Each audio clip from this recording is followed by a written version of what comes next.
And now, ladies and gentlemen, we move forward to the panel discussion. And all those who are feeling hungry right now, after the panel discussion, we straight away proceed for lunch. So this will be the session we all have to watch out for, because after that, we all rush towards food. So here we go. We're going to have this panel discussion, which is all about the future of competitive strategy, unleashing the power of data and digital ecosystems.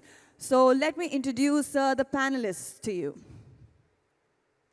So we have the session chair. He is Mr. Sharang Goyal, Director, Financial Services Consulting, NTT Data Services. And our panelists, yes, Mr. Ross Gilbertson.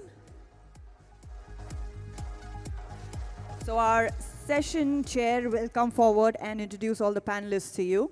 That'll be his job also. So I request Mr. Sharang Goyal. Can we please clap for him?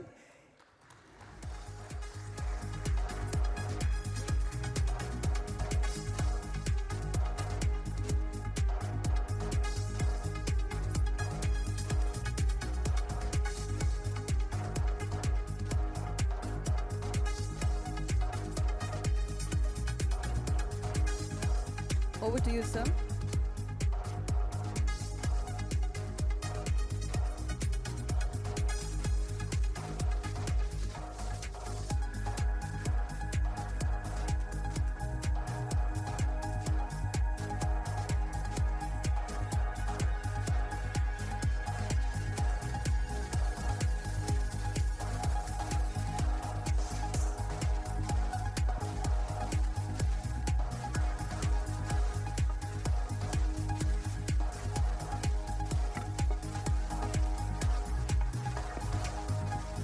Ladies and gentlemen, so our topic today, future of competitive strategy.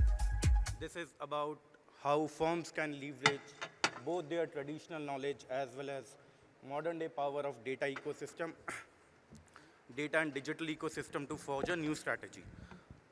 Now, we have heard several times data is the new oil, but oil companies have spent decades mastering strategy of oil refining, how petrochemicals can be used. How is that being done with data today? How data is being used, analyzed, and customer data leveraged? So with that, I would like to invite my panelists, Mr. Ross Gilbertson, who is SVP IT at Northern Tools and Equipment, Mr. Srinivas Atreya, Chief Data Scientist at Cigniti, Mr. Phani Challa, he is VP of Software Engineering at Optum Global Solutions.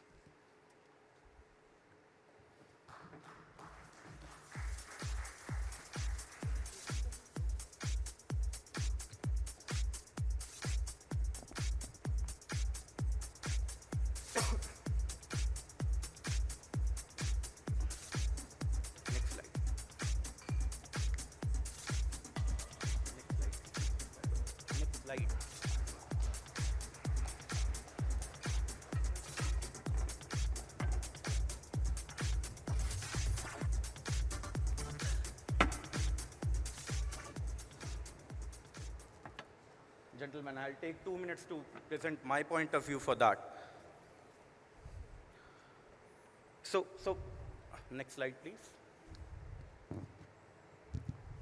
So while legacy firms have been operating for decades, and there has been traditional approach for competitive strategy, there is an implicit understanding that products generate revenue. Products can be physical products, products can be services from banking and insurance company. Then Mr. Porter came in 1980s. He told us all about product positioning, how 3 Ps and 5 Cs can create value chains for product positioning. Then industry ecosystem, which amplify your product's competing strategy. Now, for a digital-driven future approach, what legacy firms or the new age firms need to look at is how emphasis will shift from product to data. Instead of a product-centric approach, it is a new data-centric approach which needs to be taken. how competitive advantage can be driven from digital ecosystems. Certain inputs for that, all firms need to understand data differently. So there is a need to shift from episodic data to interactive data. Episodic data is, generic set of discrete events. How many books have I sold this month? How many cars are, manufactured on the shop floor? It's a discrete set of data. Interactive data is more real time. It's a continuous stream of event, which is coming across from communication, which are assets, which our products are having with customer. For example, Nike can put a sensor in their shoes, and they can determine whether a person is using these shoes for walking or running or jogging. Based on that, they will devise their product strategy, they will devise their R&D, they will devise their target markets. Then we talk about how legacy firms can understand their digital ecosystem. Now, digital ecosystem might be a combination of production and consumption ecosystem, as I might call. Now, production ecosystem is something which comes from existing value chain or network or the assets which company already has. So Ford has got a value chain network. They already have a shop floor. They already have a supply chain. But how Ford is using AI to predict when a paint job for a car is done, and it will automatically move to the next phase. So that's how in production ecosystem, they are leveraging data. They are leveraging digital ecosystem to drive operational efficiencies and have a data-driven services. How predictive analytics will be drawn. Next stage of digital ecosystem will be consumption ecosystem. How legacy firms are working with their complementers to expand their streams of revenue. I'll take a use case. I'll take an example for financial services. So there is a bank, and it has got a legacy customer, Suman, who is based out of Hyderabad. She's 50 years old. She is a consultant working in one of the largest firms. She has got 2 college-going children, and she plans to retire at 60 with a restaurant in high-tech city with a BMW X5.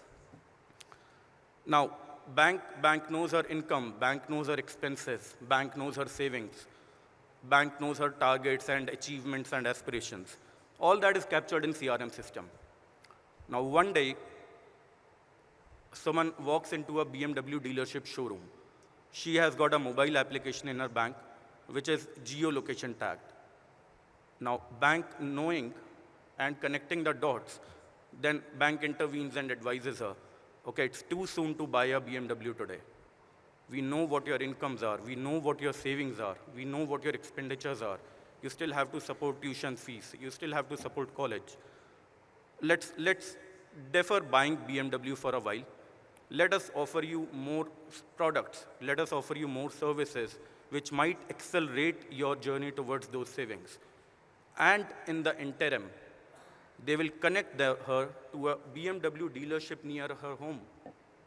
And she can rent car for a weekend. She can rent car for a weekend, BMW X5 for a weekend. That dealership is within the bank's network. It is within the bank's ecosystem. And they can offer a 40% discount to her. So by doing this, bank has offered a hyper-personalized service to someone, and they have leveraged their existing ecosystem to expand their revenue streams, to expand their product offerings. Now, a customer who is driving a Ford car is today integrated with Alexa. He says, Alexa, I want coffee. Alexa already knows what kind of coffee this guy wants. There is a Starbucks 3 miles down the road. It will tell Starbucks, okay, he's driving into your shop. This is the kind of coffee he wants. Starbucks will keep the coffee ready. He will arrive into the coffee shop, pick up the coffee, and move out. So that's how customer data, that's how plethora of customer data, I would say, can be leveraged to expand the ecosystem, to expand the revenue streams which companies are, which companies can go to future state. Now with that, without any further delay, I'll go to my panelists and get their views on how we can move to next digital ecosystem.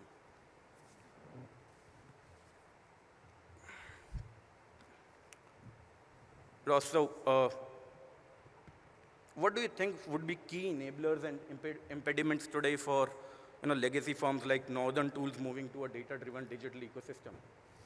Yeah, sure. Well, first, thank you for having me on the panel today. The work that NASCOM is doing is extremely important to us, especially as a global company, and we're pleased to be here to speak on this topic. But back to your question, we are a legacy company. We've been around for 40 years, and so because of that, we're not a digital native. And because of that, there are some unique challenges, certainly, that comes with trying to compete in a world where technology is evolving rapidly, and in the world of retail, which we're in, the customer expectations are evolving rapidly. But I think there's a lot to be optimistic about. Several enablers out there. At our organization, one of the core principles of our data strategy is what we refer to, and it's a term that's present out there in the space as well, is democratization of the data. And essentially for us, that means getting the data closer to the point of decision making. Historically, data analytics and data reporting was kind of locked up within an IT department, and there was this gate you had to go through to get access to it. Fortunately, that's all changed. The technology these days has become much more simple and easy to deploy and easy to get closer to the point of decision making, and so that, I think, is a key enabler that we're trying to leverage as best as we can. Along with that, a strong partnership, I would say, between the technology organization and the end users that are using the data to make these important insights and decisions. At our organization, we have developed a couple entities, if you will, that we think improves that. One is a center of excellence within IT, where the architecture and the engineering happens, but then a community of practice that exists throughout every other function of the business, where the folks that are making these important decisions have access to these low-code, no-code, simple-to-use data visualization tools. And oftentimes, they don't even need to get IT involved to get what they need. They can self-source the data, they can use these simple and easy tools to do the visualizations, and they can get to their insights quickly and make quicker and more informed decisions. And that's really been a game changer for us. I would say the last thing would be that the talent pool is expanding. We're observing academic institutions taking these skills outside of the traditional computer science degree and making them available through statistics courses and business analytics courses and economics courses. And many of the graduates that come to our organization in any function, doesn't have to be IT or finance, they're walking in the door with analytics skills that many people in our IT team don't even have, and that's amazing to see. The other aspect of the talent pool is just the globalization of the workforce. Mm-hmm. And we're here in India because we needed to have access to more talent, and with the globalization of the workforce and even good or bad, the benefit of the pandemic and our willingness to allow more remote workers has really opened up the doors for us to tap into analytics talent that just didn't exist before. Absolutely. So I would definitely agree with you. Pre-COVID, having a degree was kind of required. Now we don't need a degree to do data analytics. We don't need a degree to do data science. And pre-COVID and post-COVID era, wherein you don't need to work from office. As long as you have talent, you can work from any town, any city in the world. That's definitely has changed the perspective towards it. Srinivas, so Ross has given details about how Northern Tools is looking at technology, how IT is getting decentralized, how business also understands technology as akin to IT, if not completely on the same scale, but it does understand. So how do you think technology will further accelerate the next level of this data-driven analytics or data-driven capability? Sure. Can everyone kind of hear me? Okay? Is that okay? Is that good? Yeah, right. Yeah. So thanks for the question, all right? Right, so let me give a bit of perspective on this question. So data is not new, right? Everybody has been using data. We all know that data is kind of important. But what has changed now? So if you fundamentally think about it, most legacy companies, and for that matter, most companies in the world, used to collect data as transactional data, which fundamentally meant when a sale happened, when somebody returned something, or when somebody did something, then you kind of recorded that data. And that's how it's been. But now what's kind of changing is now it's possible to collect the data leading up to the transaction, right? So now you know what all has happened before somebody has bought your product or returned your product or whatever else it is. Not only can you collect it, but you can also interact with that process while that data is being generated. And that is absolutely revolutionary, right? That's what I feel is the fundamental driver of how data is going to kind of be a sort of competitive advantage. Now let me give you a small example and kind of tell you what I mean. Let's talk about something as simple as an inhaler, right? And then, most of us have somebody in the family or in the circle of friends who suffer from diseases like asthma, and they need some of these inhalers and things like that. Now, traditionally, you had an inhaler, which is good. And then now people have started doing smart inhalers, for example, right? It'll probably tell you, remind you when to take it. It'll tell you if the dosage that you're taking is fine. It'll probably calculate the lat long and whatever of that. So that's one level of a smart device. But then the real smartness comes in when the device is now able to probably predict an attack, let us say. Not just record this sort of smart information, but is actually able to predict, saying that, hey, next 5, 10 minutes, whatever, or you're in a high-risk area, so you should probably, see where your inhaler is, or something like that. And that is made possible by collecting a lot of this interaction data and then kind of doing some sort of data-led intelligence, right? Some sort of machine learning or whatever models you're building on it. And the key differentiator here is that these models will only get better as more and more data is collected. You see, that is the tipping point of competitive advantage. So when your product or service not only takes advantage of data, but can actually get better as more data comes in, you have tipped the scales. You are going to be the leader in your industry.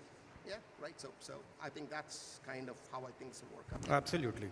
So it is, I think the transient value of data is very important. If it is real time, as the time passes, the value of data just reduces. How we are using it in real time is very important. So Phani, Optum being part of United Health Group, we are seeing a lot of customer data being captured. We are seeing a lot of analytics being done on this. Healthcare is a highly regulated industry, highly regulated area. Do you think privacy, customer privacy regulations have effect on how data is being collected, analyzed, and used? Yeah. So one is, not only there is regulation, health is very private, right? You don't, except for your family members, you may not want everybody to know what's your health state. So in that sense, it's not just regulation, it's very important, right? So see, the pandemic has made a lot of difference. I think it's an inflection point.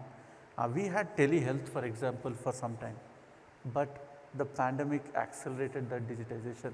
Now there are 9 times more telehealth visits, which we never thought was possible, right? And same way in every area, right? I think even the consumers or the patients, right? Their risk appetite has grown. They are willing to try new digital devices. When they go to doctor, they are willing to share more information and so forth. And part of the other transformation which is happening is, a lot of health challenges are related to chronic conditions also. And chronic conditions, as you know, requires continuous care, not episodical, right? The continuous care is then you need to collect data with your devices for some time and then you share with your physician, right? So in that sense, even that I think is changing the consumer's point of view, right? The other thing which change is happening is the site of service for care, right? Previously, it was predominantly in the hospital or you have appointment, right? Now you meet virtually in case some surgeries are happening in ambulatory surgical centers. So you just get it done in a day. Then you have urgent care centers, then you have nursing homes. So suddenly now there is a lot more into healthcare than just hospital and the patient, right? Now that requires again opening up of the data so people know what you are going through for a long time so that they can make better decisions. So I think I see accelerated digitization and people are little more willing as long as you keep the data private and I think they're willing to take little more chances in and especially if they know that this will lead to better clinical decisions, lower costs, lower burden on them. I think right now I think with pandemic we crossed the tipping point. I think people are more ready now than they have ever been. Right. So absolutely agree. So customer privacy, how they are agreeing to those that data being leveraged and used. Yeah. And then from, government point of view as well, there are many regulations coming in today. Data can't cross the shores. So all the firms, if they are leveraging cloud, they are leveraging cloud data centers within the shores of the country, or they are setting up their own data centers. So Ross, being part of Northern Tools and Equipment, you're definitely moving towards a data-driven organization. So where would you see this change coming from within the organization? Do you think it will be marketing, it will be from top of the house, from board of directors? So what's going to drive that change process? It's a change is we always say change is the most difficult thing to do. Yeah. I think I feel somewhat blessed at our organization in that the change is coming from everywhere. We have such a demand from our business right now for analytics that going back to your first question around enablers and impediments, one of our impediments right now is keeping up with the demand. But the good news is that there's an appetite, and that appetite is insatiable right now, and everyone, with no exception, every function of our organization is demanding more data, more analytics. So the change is really coming from all levels and all sides of the organization. But I would say it's also coming outside the organization as well. In the retail space, the customer behavior and the customer needs are changing constantly, and that's forcing us to constantly change with them and think differently and try and meet those expectations. And it's also coming from our competitors as well. We have to stay relevant both to the customers, but we have to be uniquely competitive as well. And so it's a challenge, but it's also a blessing because it keeps us motivated to keep striving for innovation when it comes to data analytics. And do you think in short term or long term, firms will start getting their return on investment? How long do you think that period would be? No, it's a tough question. I know. That's a great question. It's a very subjective question depending upon year or month of the day. Yeah, again, I think I feel somewhat blessed in that our organization isn't really even thinking about ROI right now. It's just it's a base table stakes expectation that if we don't have data and we don't have insights from that data, then we're just not relevant with our customer, and we're not competitive against those in our segment. So, there's still investments required, but at this point, I think the demand and the value expectation and confidence that it's going to be there is overweighting against the need for a calculated investment return right now. Exactly, right. So, Srinivas, being a data scientist, so I can take liberty of being more technical with you.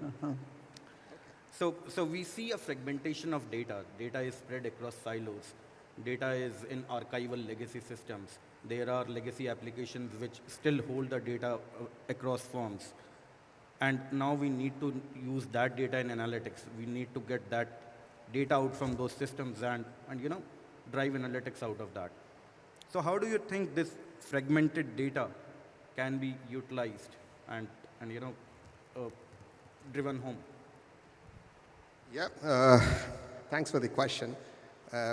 On the title of data scientist, I always get a little nervous on that one. It's only very recently that people have started calling us scientists and stuff like that. I have this great imposter syndrome, so pardon me on that one, yeah? I'm basically a statistician who ended up wandering into this field. That's all that it is. But having said that, the question is very, very pertinent, right? In terms of, if you look at organizations, now, organizations are not static, neither is data. So over years, it's but natural that organizations have stored or used the data in all sorts of systems. And it's not fair for a data scientist to come in today and say, give me this clean, perfect data, and I'm going to build this great world-changing model for you. So it doesn't make sense. Similarly, I've seen organizations on the other side, now let me clean all the data before I get started on something. That's equally useless too, because you're never going to get there. So unfortunately, the reality, as usual, is somewhere in the middle. Now, where in the middle, I guess, depends on your own organization and your own sort of situation. But the reality of it is, pick up something that actually makes sense to your business. And that should, and when I say this, because this is so obvious, but I've made a living in consulting because people don't understand this. The fact of the matter is, what is important for the business should come from the business. Should not come from what the IT thinks the business needs. Should not come from what the AI folks think the business needs. It has to come from the business. And if it takes time, so be it. Work on that. There is no shortcut out there. Once the business decides what adds value to them, do that piece of work, even though it's not properly done, even though the data is patched up, even though you're bringing the data from 10 other systems and putting 20 band-aids on it, doesn't matter. Do it. Because once you do it, and once somebody sees value in this, then you're going to have the budget to build a beautiful IT data pipeline, right? Because then the business will fund it. Till that point, that ain't going to happen, right? So actually, it's very simple, and it's been simple from day one. Find value, deliver it, then build a robust pipeline, not the other way around, okay? But you'll be surprised how many organizations, start doing that, and then I get a chance to to step in, I guess. But yeah, hopefully that's been useful. Yeah. Thank you. Sure. So I have been speaking to a lot of my clients, and mostly in financial services. One of the recent things which they have shared, that change within their technology is driven by IT rather than by business, which you said should not be actually the case. Because then they are losing a sense of what product it should be building, rather than just driving data home, rather than just creating dashboards and visualizations. It should actually serve the purpose of what firm wants to do. Great. Srinivas, probably, a question around, sorry, my bad, Phani.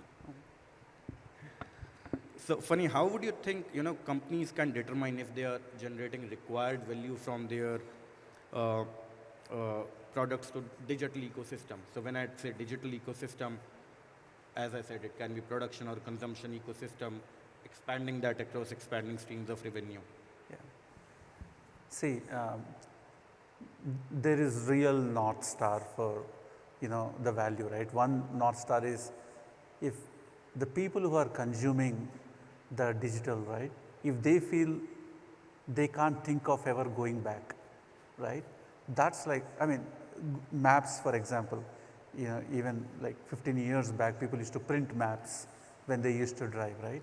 Now, nobody can even think of going that back, right? So that's like the North Star, where, it changes for better forever, right? And that happens in, the payments, right, in India, right? UPI, even the local Pani Puri fellow, right, is cash and all that, he will say, sir, you eat for free, right? I mean, don't give cash, right? So that is one. The second one I think is also important is the digitization, even generally technology has a multiplier effect, right? Meaning it's not an incremental change which you will see. It dramatically will improve the consumer experience, lower the costs. I mean, for example, cloud, internet, right? All these mobile app, right? So suddenly the experience dramatically changes, NPS improves and all that, right? So that's why I think you always, when you digitize, you keep a watch on these parameters. Is cost coming down? Is the NPS is increasing, right? So again, it requires tuning, but the value you will see immediately in customer metrics for sure. Right. So, I'll probably throw out this question for each one of us. So, legacy firms, as we know, when we talk about, they need to leverage data, they need to get into a digital ecosystem. But it is everybody's understanding that they can't really let go of their foundation blocks. The foundation blocks which they have of their product expertise, of the value chains which they have created. Digital ecosystem, data-driven efficiencies, data-driven services have to be built on top of that. So what are the significant changes we can witness in short term and long term while companies are building up this digital ecosystem using plethora of customer data which is available today? And every company has got customer data. It's a question about how they are using it. So what would be your views, Ross, around that? Well, I was thinking about the presentation that was given right before this segment on project management methodologies. And one of the kind of principles that we've put in place to leverage what Srinivas was saying about let the business decide is we're adopting an agile product model for delivery of data now. And in doing so, the product owner is in the business. They're making those decisions. And so there are core principles for value delivery that exist already today that we can adopt and leverage for the benefit of data analytics and data insights. And so we're pairing our data engineers and architects with business subject matter experts and data analysts that exist in the business and putting a business-based product owner over them to drive the backlog prioritization and make those decisions on where the focus is going to be. So I don't think it always has to be something new. It can be repurposing something that we're already using in other parts of the business to apply here as well as one best practice. Right. So business can't really say today, I don't know technology. That probably would have been the case 10 years back. If somebody from business comes and say, technology is your area, I'll tell you how to do business. That is not possible in today's context. Absolutely not. I think where things are evolving from an IT perspective is we have to be enablers. We can't be controllers. And so it's walking side by side with the business rather than pulling them along or pushing them along, whichever it may have been in the past. It has to be a partnership. Right. And Phani, what would be your views on that? One is, business driving the change and business knowing the IT side of it, technology side of it. How is talent pool positioned today to support these changes, to support, rapid data-driven transformation which we are witnessing? Yeah. Is that talent pool an accelerator or a blocker today? Yeah. See, no, good question. I think, talent is there, right? I mean, in India, so many engineers are coming out of college and, don't from just started here. So I think talent is there. The important thing for digitization, right? You almost have to have zero distance with your customer. Healthcare, we have seen this challenge. You try something digital with a patient who is probably old and who is not well, and that's not the time for them to have change appetite, so you can't throw at that time, right? So it's very, very important that the next step is actually building that domain knowledge, getting close to the customer, and also again adding to what Srinivas said. See, where see, most companies or most people get the value of technology. The difficulty is the compounding nature of technology. Sometimes they require tech's help, right? They may not, I mean, I just tell you, I mean, in healthcare, for example, there is the cloud thermometer, Kinsa thermometer, right? As soon as you measure, it gets recorded in the cloud, and in one shot you can see which city has more people who has fever and all that. That kind of drove the COVID paramedical staff running to that city, right? So that imagination in terms of possibilities a technology can do, as opposed to just incremental efficiency, right? It will have a multiplier effect. That requires technology to explain. That doesn't mean you go and build something on your own and build some Taj Mahal which nobody uses, right? I mean, that's not, but I think that requires a continuous dialogue, and talent should be ready for that dialogue. When you are discussing with business, it's important that business also expects you to lean in with the possibilities of technology. They don't expect you to just hear and go and do it. Even they require that help, right? So I think building those skills and talent to have that dialogue and meaningful dialogue, so you together in partnership you can build great product for consumer, is where talent needs to scale up, and because that is not something you can get certified, right? I mean, you can only learn on the field, right? So that I think is the barrier right now, but I'm hopeful. I mean, things are changing, so people are spending a lot of time in the industry, so it just requires 2-3 years for you build that muscle, and I see that happening. It's just that it's not happening at the pace which the industry requires. I think we can see a lot more registrations on Udemy and Coursera increasing. Srinivas, so in Indian context, I do feel there is a contextual limitation when we talk about use of customer data or from a language perspective, if we talk about NLP. So we have got huge number of dialects, we have got huge number of languages. How that contextual limitation is being overcome through softwares or through technologies in parlance of India? Yeah, this is a very, very interesting question, right? Because when you kind of say India, it's more of a continent than a country, honestly, in terms of diversity. And most of the tools that we have built, and I'm going to stick to my area now, which is probably machine learning and a little bit of statistics. I'm going to stick there. So especially in machine learning, the idea is you give a large amount of something, and then you kind of, along with the assumption that the future kind of mimics the past, and then the model learns something useful out of it, right? Those are the two implicit assumptions.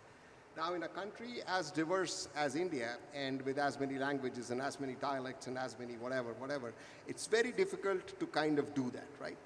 It's because it's very difficult to find enough of these digital corpuses, point number one.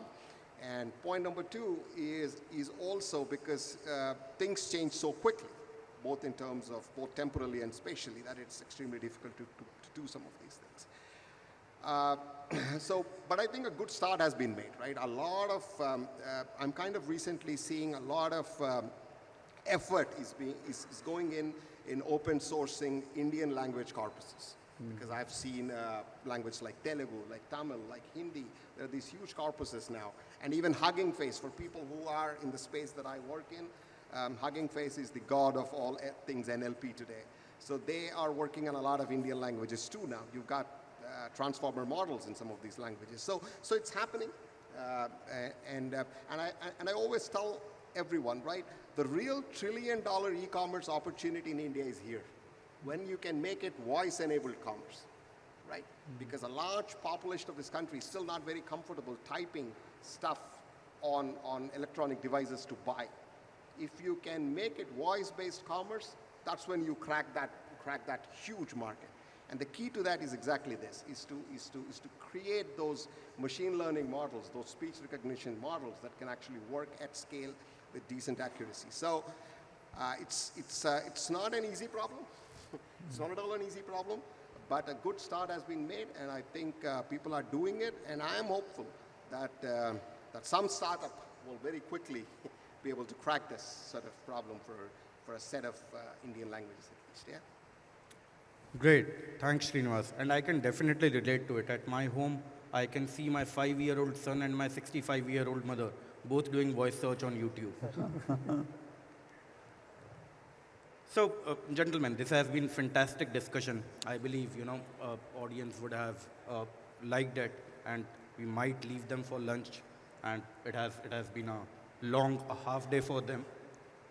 Thank you so much for being part of the panel. It has been knowledgeable session, and we hope to get more knowledge from you in the coming future. Sure. Thank you so much. Thank you. Thanks, Sharang. Thank you. Thank you so much. Can we clap for the wonderful discussion there? And yes, I would request Mr. Nagesh to please step forward to present a token of appreciation to our session chair and our panelists here.